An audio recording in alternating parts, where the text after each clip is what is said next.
Welcome to Casey.Design.Build. Today we're going to be kicking off the series for the tiny home build. I am super excited to get this thing going, but before we get started, you're probably wondering why we're in the office. That's because I dedicated this first episode to giving you guys a tour of the tiny home and how I designed it through my Google SketchUp. We'll get into that in just a second here. That's good.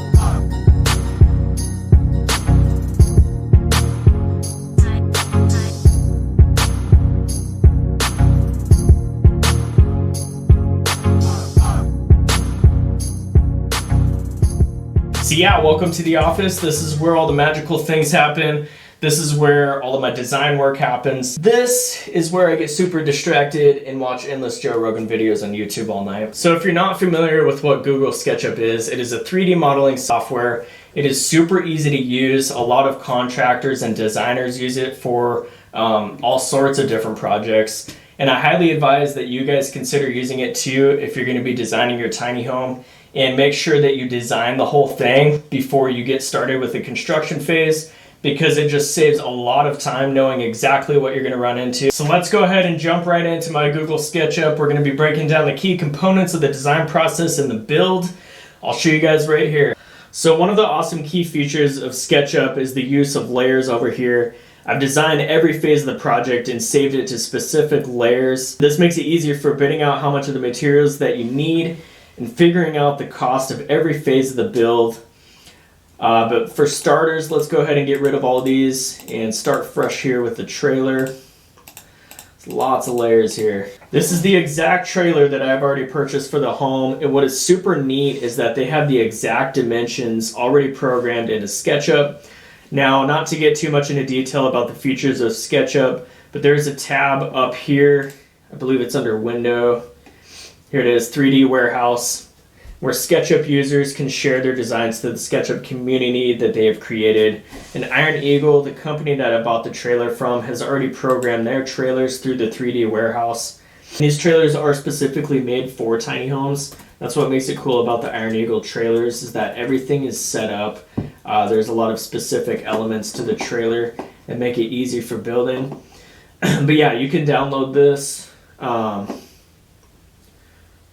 Where is it at? Yeah, I think it must be these. But yeah, Iron Eagle trailer went ahead and programmed all of their stuff in. This is the Pad Series trailer. This is what you're going to be buying from them if you do buy a trailer from them. So yeah, lots of different options here. And if you don't want to design a tiny home, you can always go ahead and find a tiny home that somebody else has designed. Download that and figure out what you need. But back to this. A few reasons why I bought the trailer besides the convenience of having their design already on SketchUp was because of the recessed flooring system. You can see here we're saving us about 5.5, I think it was, inches of space when we go to build this thing up. The recessed flooring system will fit a 2x6 subfloor recessed in the frame and save you that extra 6 inches of headspace when you go ahead and build it up. When you're designing this thing, you need to be competent about your your state road limits. For Idaho, it's 13'6", so we're not able to build anything up over that. So definitely keep that in mind when you're designing it. I think most states are about 14 foot, something like that. But a good thing to keep in mind. Also, another thing to keep in mind is when you're building on the trailer, you want most of the weight up front. I would say about like 60% up front, maybe 40 or even 30% in the back. But that's going to make this thing ride a lot smoother down the road when you're pulling it behind a vehicle. Another great thing about these trailers is the pre-drilled holes. This is for anchoring all of your walls into the trailer frame so that you get a nice, tight, and secure load. Alright, so time for the construction methods, starting with this floor. If I can pull it up here, we're actually going to put some foam board down first. And all that this is doing is creating a, oh gosh. It deleted some of it, but I'll be covering this in the next episode, the subfloor framing episode. But throughout this channel here, I had some insulation. I don't know what happened to it. SketchUp decided to delete it for whatever reason. All we're trying to do here is build a thermal envelope all the way around the trailer so that none of our wood is touching the, yeah, see, I got that gap there, touching the trailer frame, because metal to wood contact with different seasons of heat and cold can result in rot in the future. So I basically created a whole insulation barrier all the way around the trailer. You can see the foam board down here, up underneath the trailer frame, or the subfloor framing. This part of the build is crucial. I would not skip out on this. I decided to go with a 2x6 16-inch on center subfloor frame just so that I had better deflection and it was a less bouncy floor. I'll probably do a video about deflection and what that means here shortly, so keep an eye out for that. It's a good thing to know about. Next, we have our sill plate. These consist of treated wood because although there will be a sill plate gasket separating the sill plate from the trailer, it will still be susceptible to anything coming up underneath. So we want to make sure that we get that sill plate gasket up all the way around and that we're protecting this thing.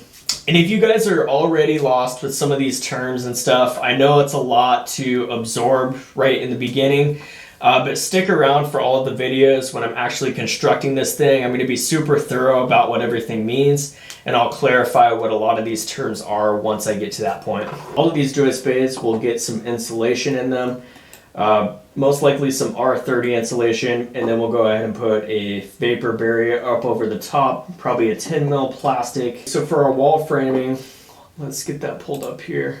Oh, we got the subfloor sheathing here. This is just some 3/4 inch tongue and groove sheathing. Let's pull up the whole wall framing system here. This is where everything gets super complex. We got some roof framing here, the outlooker system. This is what everything is looking like here. I was going for some sort of like postmodern. This thing is kind of aerodynamic too, which is pretty cool, but going for some sort of postmodern type of architectural look. For the curved templates for this roof framing detail, I'm going to be using some timber strand or possibly some LVL or some sort of material that has a better compressive strength than any 2x lumber, so that it can be a strong structural point there at the curve. Also take note of the assembly from the rafters to the radius. There was a couple options I could have used for doing this, but I felt like this way was more structurally sound.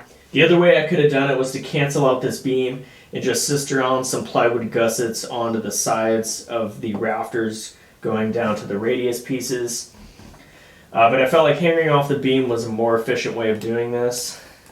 I've got this upper portion here. I did the exact same thing, and then all the weight is transferred to the studs and down the wall. The next and probably the most exciting feature of this whole thing is the corner window with no post. And I have been getting a lot of different questions on Instagram about this one, how I engineered this. I just want to clarify that I am by no means an engineer. So if you guys want to make something like this happen, I would definitely contact an engineer. I'm just pointing you guys in some sort of a direction that I would take it and that I think would pass code by an engineer's standards. But simply put, for a cantilevered beam, there's an infamous rule of thirds, which states that the third of the cantilever should equal 2/3 of the beam to be supported above the studs. So this works perfect because I have roughly a 6-foot cantilever here, and I believe it's about 12 foot or something like that. This tape measure is not working very good. 6 foot and a 16th, and 12 foot 15/16. So this would pass the rule of thirds for a cantilever. If it didn't, and I might just go ahead and do this anyways, but you could actually strap the beam up and over with some coiled strapping down to the studs, and then at that point you'd have to take some coiled strapping down below and wrap it all the way around the bottom plate to the stud as well. This is just an aluminum I-beam here, but I could probably get away with doing a 2x6 by just cutting out of a 2x6 by 20. So I'll probably just do that there. Aluminum beam is kind of an overkill for this project. It is lightweight, but it's super expensive doing it that way. Coiled strapping goes for this wall too. I'll probably do it to this where I'm wrapping the coiled strapping up over the beam and attaching it to the studs and then coiled strapping down below. The next modernistic design feature is this cool outlooker system. And this one honestly took me forever to figure out because it still kind of looks weird, as you guys can see here in the design thing. I think I need to kind of work out the kinks a little bit with it still. Either that or maybe it's an optical illusion, but you can see this subfascia board out here and how it wraps into the building. It's at a bevel and it's at a miter to the building. We're going to go from a 2-foot overhang at the top to nothing or close to nothing at the bottom. It's going to make a huge impression for this entrance. Now we have our sheathing, and to make this work on the roof radius, we just have some 7/16 cat OSB sheathing all the way around. But for the roof radius, we're going to have to use either some 1/8 inch or 3/16 inch bendable plywood and go ahead and bend this thing down. We'll probably have to do some sort of blocking like we did here over on this side here, so that we have a nailing backer for this stuff to go to. I will most likely dedicate a whole episode to the bendable plywood because that's not something that you generally would run into very often, so I figured that would be a cool episode. Another thing not drawn in here obviously is some roofing felt paper in the tie-back housing wrap, but let's pull up the roofing here. Got some roofing and soffit, probably just some tongue and groove cedar maybe for the soffit. Some roofing here. It's going to wrap down to the end here of the bendable plywood, and it'll get a drip cap. I haven't drawn in every single little detail of this project build just because that would take forever. I'll show you guys in the videos too. This obviously would get some sort of Z-bar flashing that's going up over the siding. This would obviously be some sort of like perforated soffit out here so that the roofing system inside can breathe and have some sort of ventilation, but just didn't have the time to draw that in. A lot of those guys, they get really detailed with their drawings, but I'm not going to draw in every single nail for this thing. That would just, for me, it would just be, I don't have the time to do it. Before the siding goes up, you're going to get your windows and your exterior door in. And then if I have it here, I didn't separate it, but the exterior trim would go in next.